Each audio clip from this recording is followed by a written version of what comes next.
Buenas noches, estimados participantes.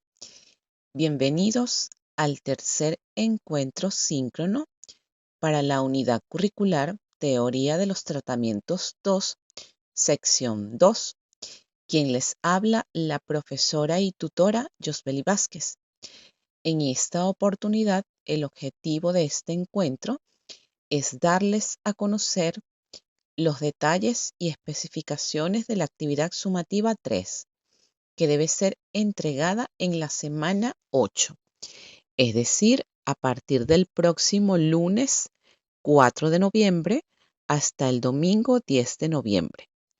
Fecha límite para esta tercera entrega, martes 12 de noviembre.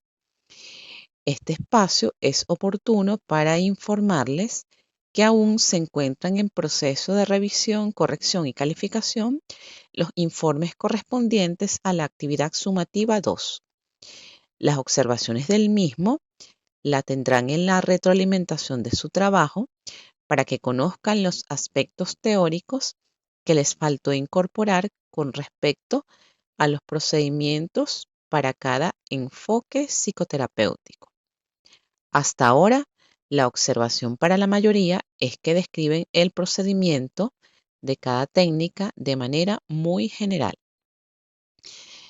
Continuando con el objetivo de este encuentro, les hago saber que para esta tercera actividad evaluativa se seleccionó como estrategia la realización de un portafolio digital que tiene como propósito seguir desarrollando la segunda parte del objetivo de la unidad 2, que tiene como finalidad estudiar las técnicas terapéuticas para el abordaje de las patologías biopsicosociales del adulto y adulto mayor para la construcción de estrategias de abordaje.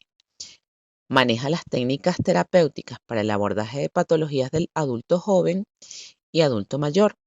Reconoce los protocolos para el abordaje terapéutico. Aplica técnicas terapéuticas de abordaje cognitivo-conductual, dinámicas, humanistas, gestal, existencialista e integrativas. En este sentido, fundamentados en los contenidos programáticos especificados en el núcleo temático 2 y con la intención didáctica de abordar los contenidos del mismo, mediante una recopilación de trabajos, deberán elaborar un portafolio digital. Un portafolio digital es un tipo de expediente en el cual ustedes van a ir guardando sus trabajos, documentos, presentaciones, infografías, reflexiones. Esto es de acuerdo con el propósito del objetivo de la unidad. Este portafolio digital permitirá valorar las evidencias de aprendizaje de manera interactiva y en un formato digital. Es importante que investiguen en fuentes arbitradas los siguientes elementos teóricos correspondientes a la unidad 2, donde deberán realizar un análisis de lo siguiente: importancia de los protocolos de abordaje terapéutico y su aplicación en la práctica clínica, evaluación y diagnóstico, establecimiento de objetivos y planificación, seguimiento y evaluación de resultados de los protocolos cognitivo-conductual, psicodinámico, humanista, gestal, existencialista, tanatológico e integrativo. Y van a describir un ejemplo práctico muy breve de la aplicación de cada protocolo en el área clínica aplicada a los adultos o a los adultos mayores. Vamos en este momento a hablar un poquito de lo que es la intervención psicológica, la psicoterapia y los protocolos.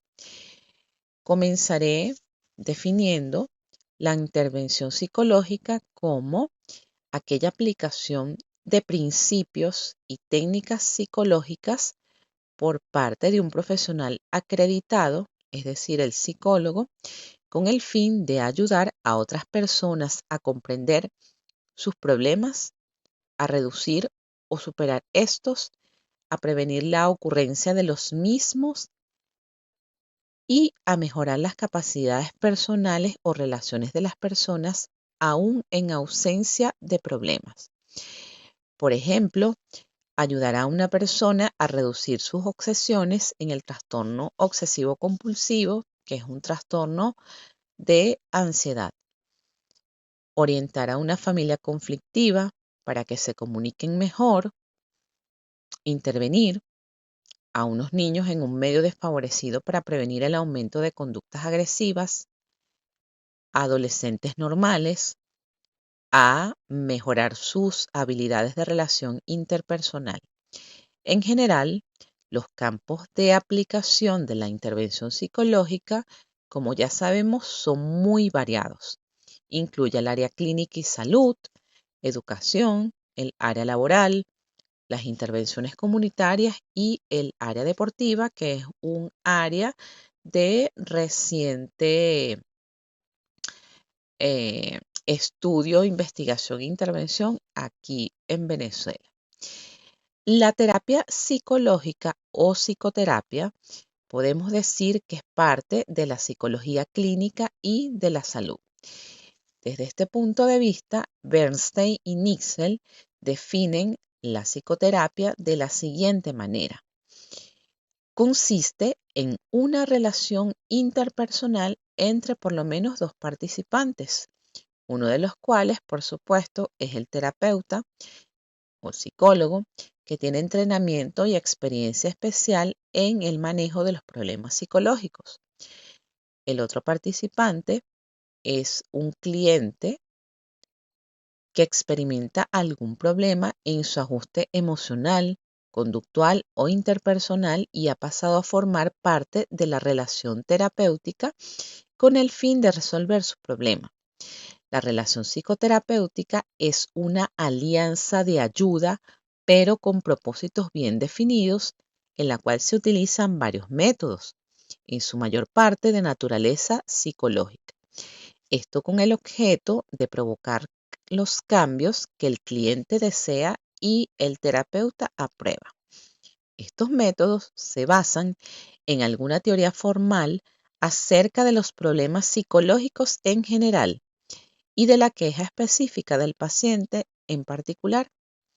Independientemente de las inclinaciones teóricas, la mayoría de los terapeutas emplean varias técnicas de intervención, entre lo que se incluye fomentar el insight, es decir, el darse cuenta, reducir el sufrimiento emocional, fomentar la catarsis o la expresión del malestar emocional, proporcionar información nueva, y con esto nos referimos al proceso de psicoeducación, diseñar tareas fuera de la terapia y aumentar la fe de los clientes y sus expectativas de lograr cambios. En este punto es importante mencionarles que cuando hago mención a las personas que acuden a psicoterapia, podemos hablar tanto de clientes como de pacientes de acuerdo al tipo de enfoque.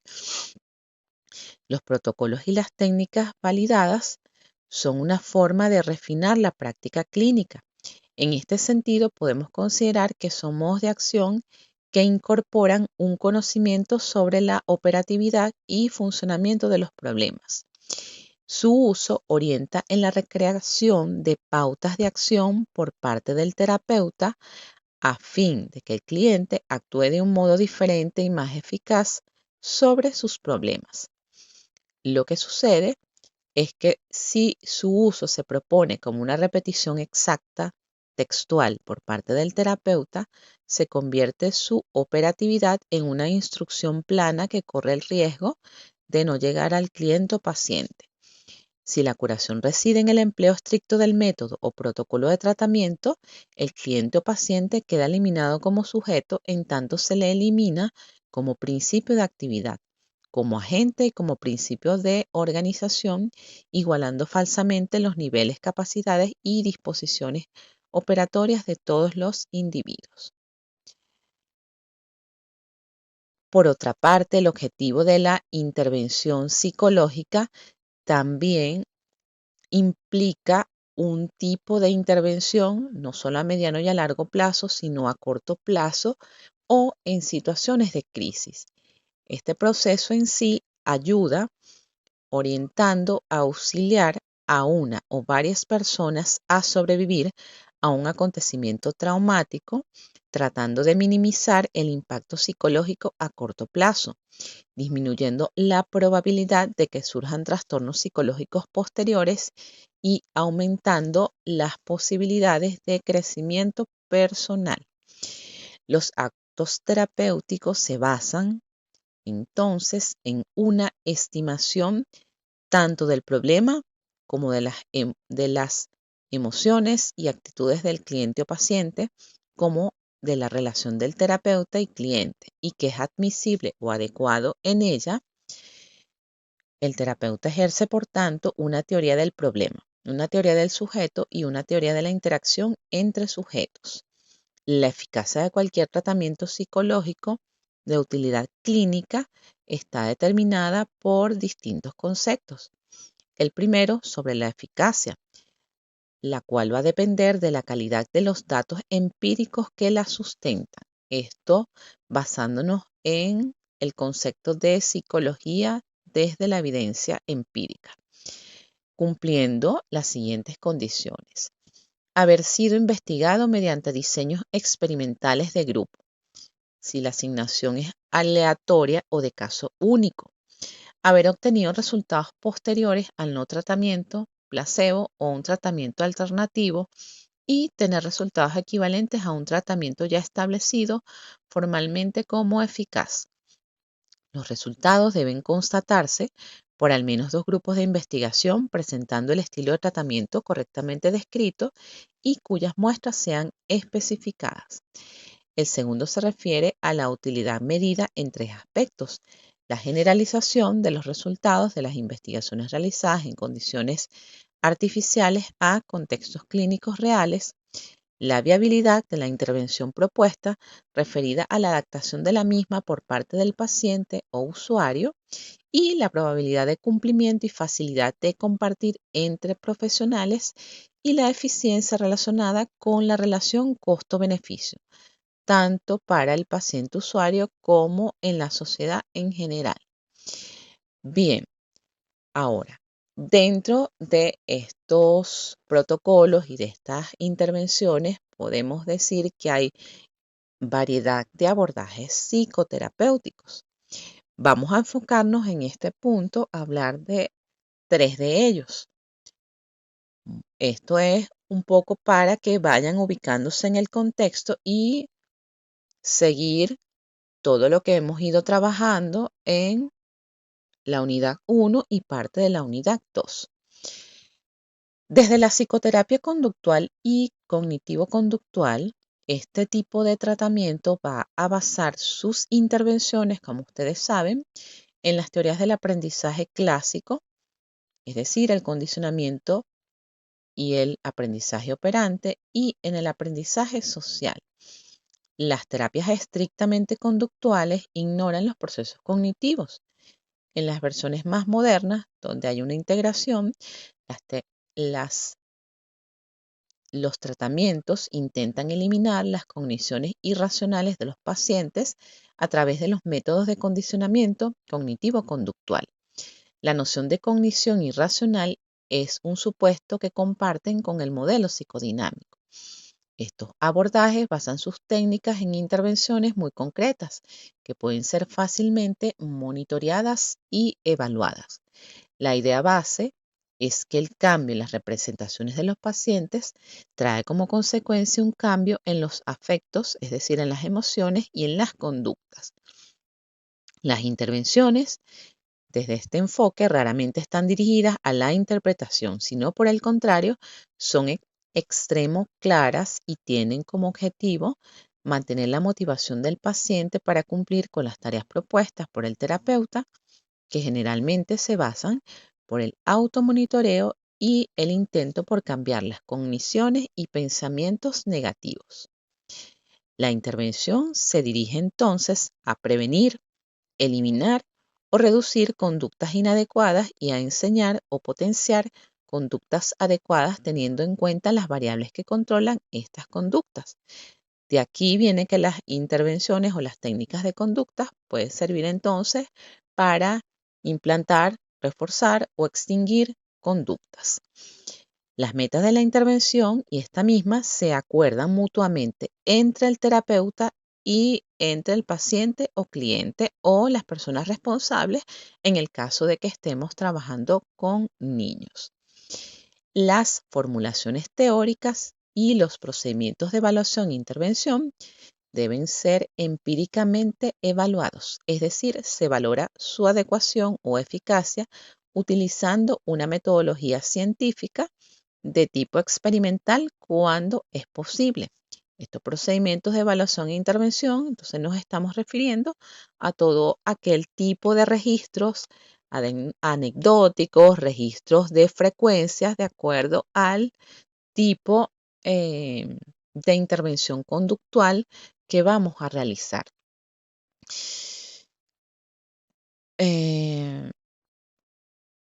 Por lo que se refiere al tratamiento, la mayor parte de los procedimientos utilizados en la terapia cognitivo-conductual tienen una base empírica relativamente sólida.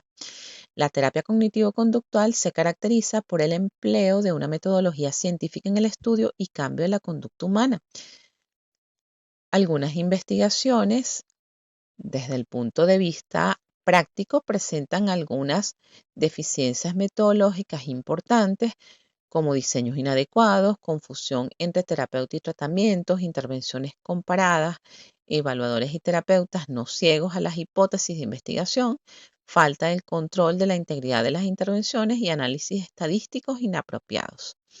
La evaluación en la terapia cognitivo-conductual se basa en la evaluación conductual, que está dirigida a especificar claramente cuáles son las conductas problemáticas, bien sea por exceso o por defecto del cliente o paciente y las variables, es decir, identificar cuáles son los antecedentes y las consecuencias personales y ambientales, así como cuáles son las características personales estables que regulan esa conducta problema. Por conducta se entiende cualquier actividad motora, cognitiva, autónoma y emocional que sea especificable y medible. No tiene que ser públicamente observable. Sin embargo, existen en este punto distintos tipos de divergencias entre los terapeutas de la conducta. Unos piensan que las cogniciones juegan un papel importante, ya sea como problemas. Esto puede ser como las obsesiones, la autocrítica persistente o como factores explicativos de conductas problemáticas. En cambio, los terapeutas que trabajan dentro del enfoque del análisis conductual aplicado se concentran normalmente en la conducta manifiesta y en los determinantes ambientales en vez de los fenómenos internos. También se exploran los recursos, competencias y limitaciones del cliente. Se obtiene información de diversas áreas de su vida y presente, desde el punto de vista familiar, social, laboral, sexual, de pareja, de salud, de su ambiente físico, entre otras relevantes.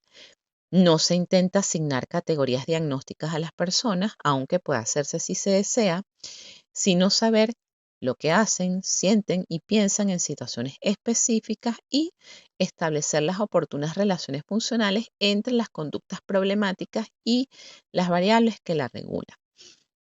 En la evaluación conductual se enfatizan los determinantes actuales de las conductas problemáticas, aunque no se pasan por alto los determinantes históricos, es decir, cómo ha sido la evolución de esa conducta problema. Se considera que la información sobre el pasado de una persona, lo cual no quiere decir una exploración detallada de su infancia, puede permitir una mejor comprensión de sus problemas actuales y puede ofrecer indicios sobre cuáles son aquellos factores vigentes que están interviniendo o que están controlando esa conducta. También se tiene en cuenta que las condiciones que mantienen la conducta actual pueden ser bastante diferentes de aquellas que dieron lugar al surgimiento de la conducta. Por ejemplo, los ataques de pánico pueden surgir facilitados por acontecimientos estresantes y luego mantenerse por el medio a que se repitan. Por otra parte, el pasado no puede ser reconstruido con la objetividad necesaria y no puede hacerse nada sobre los determinantes pasados de una conducta. Solo se puede actuar sobre los determinantes actuales. Comprender la etiología de un problema psicológico puede ser útil, pero no es esencial para producir un cambio conductual, aunque sí es importante para la prevención. A la inversa, el éxito en el cambio de una conducta problemática no muestra que la explicación acerca de su origen sea la correcta. En función de la evaluación realizada, se elabora un programa de intervención que tenga en cuenta entonces el problema o problemas específicos presentados, las variables que los controlan y las características de cada cliente. Se toma en cuenta para la evaluación y luego para la intervención la edad, el nivel sociocultural, la motivación, las expectativas y las características del medio donde se desenvuelve la persona. Existen muchas técnicas de terapia cognitivo-conductual que pueden combinarse y variarse de múltiples formas para desarrollar distintos programas de intervención. Por tanto, no existen en principio intervenciones estándar para problemas estándar. Sin embargo, en las investigaciones se utilizan con frecuencia diseños entre grupos con intervenciones prefijadas y no individualizadas. Tampoco es raro que en la práctica clínica muchas decisiones de intervención se basen en modelos nomotéticos del problema en vez de en análisis funcionales y geográficos. Siguiendo con la evaluación, hablamos de que este es un proceso continuo que prosigue también a lo largo de la intervención y en el que se van analizando los resultados parciales que se van obteniendo y la nueva información que pueda ir proporcionando al cliente. Aquí podemos incluir los nuevos problemas que pueda comunicar. De este análisis va a depender que se adopten las acciones correctivas cuando la intervención no se realiza tal cual como estaba planteado, que se modifique la intervención en caso de que no se considere adecuada, se reconsideran o no los objetivos a lograr o los objetivos terapéuticos y la evaluación inicial de los problemas del cliente. En este sentido, podemos afirmar que la evaluación no termina con la culminación de la intervención, sino que se realiza también después de pasar un cierto periodo de tiempo tras la finalización de un seguimiento para comprobar que se mantengan los logros alcanzados. El hecho de que la evaluación del proceso tenga lugar de forma continua a lo largo de la intervención ha llevado en ocasiones a que no se realice una evaluación final más exhaustiva del problema. Sin embargo, esto es muy recomendable. Por otra parte, en la práctica clínica se hacen seguimientos con poca regularidad debido a cuestiones de tiempo, en especial por parte del terapeuta. Ahora vamos a hablar en la misma línea de la psicoterapia dinámica. Esta se caracteriza por dirigir las acciones terapéuticas a reestructurar la personalidad de los pacientes y no tanto a la remoción de una sintomatología clínica. Este abordaje considera que el entendimiento de los problemas emocionales trae como consecuencia el cambio psicológico y la mejoría clínica. Por lo tanto, son tratamientos dirigidos al insight, es decir, al darse cuenta, siendo la meta principal la resolución de los conflictos inconscientes. La técnica más utilizada, como ya sabemos, es el uso de la interpretación de las verbalizaciones del paciente en la sesión. Algunas escuelas psicodinámicas más modernas se focalizan en el patrón relacional que se establece en la sesión, es decir, en la transferencia, y lo entienden como la vehiculización de estados mentales internos, actitudes y creencias de los pacientes. El terapeuta en este modelo ocupa un rol activo y trata de identificar patrones de relaciones recurrentes que señalan la presencia de un conflicto de orden inconsciente.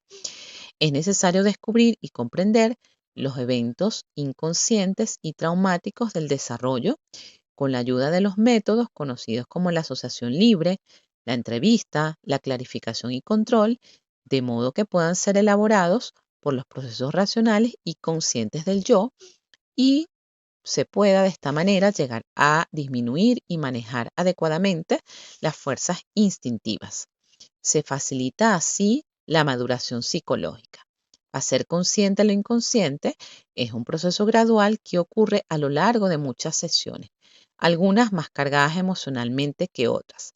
La interpretación del material que surge durante la consulta y el análisis e interpretación de la transferencia y su resolución son el camino principal para que el paciente llegue a la comprensión, al insight del origen y naturaleza de sus problemas. Una interpretación es una comunicación al cliente que tiene por finalidad hacer consciente el significado inconsciente del comportamiento del paciente, manifestado normalmente a través de la asociación libre, los sueños, las resistencias y la transferencia. Cuando hablamos de la transferencia, este es el proceso que se refiere a que el paciente reproduce en su relación con el terapeuta aspectos cruciales de su experiencia con figuras importantes de su propia historia, de modo que reaparecen en la consulta los conflictos y las experiencias significativas del desarrollo. Es decir, se recrea con el terapeuta la relación que se ha tenido con las figuras parentales. La relación de transferencia permite, pues, el desarrollo de la comprensión, la cual no es meramente cognitiva, sino que implica además expresión y descarga emocional. Sin este componente emocional, la comprensión verdadera no se da, se limita a un puro ejercicio intelectual. Por otra parte, dada la reacción no punitiva del terapeuta, es decir, no castigadora ante las reacciones transferenciales del paciente, la transferencia también provee un ambiente educativo que favorece la maduración psicológica. Las características de esta psicoterapia son las siguientes. El tratamiento tiene una menor duración, generalmente, menos que el psicoanálisis tradicional, aproximadamente entre 16 y 30 sesiones. La frecuencia de las sesiones también puede reducirse a 1 o 2 por semana en vez de 4 o 5, como corresponde al psicoanálisis tradicional. El terapeuta es más activo y directivo y fomenta el desarrollo de una buena relación terapéutica. Además, no se utiliza el diván y las sesiones se realizan cara a cara. Hay un menor énfasis en el descubrimiento e interpretación de material histórico y una mayor concentración en los aspectos actuales y en la resolución de problemas específicos derivados de los conflictos básicos no resueltos, aunque relativamente autónomos. Se enfatiza en la solución de focos problemáticos o más descompensados de la personalidad en lugar de la reestructuración global de la personalidad. Se tienen en cuenta los aspectos de estos en que se relaciona con los problemas actuales. Se busca apoyar los mecanismos de defensa útiles en el cliente, favorecer la adaptación de la persona y mejorar las relaciones interpersonales. Se amplía la gama de intervenciones empleadas. Además de la interpretación, se utilizan intervenciones educativas, que esto sería la psicoeducación y de apoyo, tal como el aconsejamiento, el seguimiento de instrucciones, dar información, servir de sostén emocional, afirmación o desarrollo de habilidades. Puede emplearse también o incorporarse la terapia de grupo, la terapia familiar, la terapia de pareja y la medicación ocasionalmente. Obviamente, indicada por el especialista médico denominado psiquiatra como corresponde. Recordemos que los psicólogos no medicamos. El propio formato de la terapia hace que la transferencia sea menos intensa y regresiva. El énfasis pone la relación en el presente entre el paciente y terapeuta sin que sea necesario remontarse al pasado. Bien, ahora hablaré de manera muy breve acerca de lo que son las psicoterapias de apoyo y experienciales que están basadas en la tradición filosófica, humanista y existencial. Aquí agruparíamos las terapias humanistas, las terapias gestal y las terapias existencialistas. Los terapeutas enfocados en esta corriente intervienen favoreciendo la espontaneidad de los pacientes, lo que trae como resultado una integración del self o del sí mismo y un sentido de autenticidad. Los problemas psicológicos aparecen cuando las personas no pueden actualizar su potencial. Se enfatiza el reconocimiento de los propios estados emocionales sobre uno mismo y con los demás. El rol del terapeuta es el de un observador que ayuda a los pacientes a reconocer estos estados emocionales en su mundo subjetivo. La reducción sintomática no es una meta en sí misma del tratamiento. Las técnicas específicas no son muy utilizadas en este modelo, dado su tradición filosófica. Estas terapias están basadas en la intuición, la apertura a la experiencia y la empatía. Para muchos no es considerada una psicoterapia en sí misma, sino una forma de autoconocimiento o de crecimiento personal. Para ir cerrando, podemos decir que los protocolos de intervención han sido realizados con el objetivo de llegar a promover en el paciente un mejor auxilio para la enfermedad o problema que esté presentando partiendo de la psicología. Actualmente, los distintos avances y las diversas propuestas que surgen desde la psicología como práctica clínica ha facilitado la intervención de diferentes problemáticas, ya sean estas de tipo individual o grupal, ya sean manifestaciones de las diversas dinámicas sociales.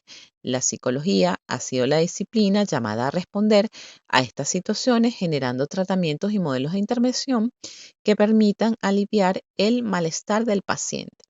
Esto evidencia la necesidad de contar con procedimientos que faciliten la sistematización de la información y tratamientos que apoyen los diversos casos clínicos apoyándose en evidencia empírica, generando un impacto mayor en la calidad de los pacientes, tal y como proponen Vados y López.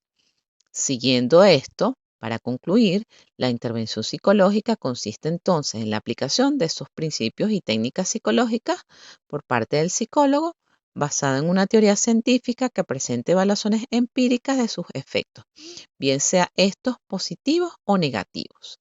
Entonces, en base a esto y a lo que proponen los distintos enfoques, ustedes van a crear su portafolio donde deberán ir anexando las investigaciones realizadas respecto a los aspectos solicitados previamente, que ya sabemos cuál es la importancia de los protocolos de abordaje terapéutico y su aplicación en la práctica clínica. Creo que con lo que les acabo de decir queda un poco claro cómo se hace ese proceso de evaluación y diagnóstico, establecimiento de objetivos y planificación, seguimiento de evaluación de resultados, de acuerdo a los protocolos según los distintos enfoques.